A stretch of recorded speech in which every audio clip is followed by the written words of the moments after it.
Welcome guys, in this video I'm going to show you how you can change kits for your team on the Ultimate FIFA 23.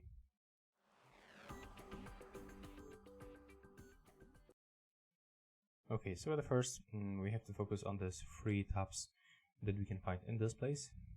We have to go for the club, so we have to tap on the R1 2 times. Here we are. Next we have to select the stadium, and when you make it, we have to open the club, and right here we can pick the home and away kit. For example, we can switch to this one, click X to apply. As you can see on the preview, our home kit has changed, and we can do the same for away. So we can get, for example, from Marley.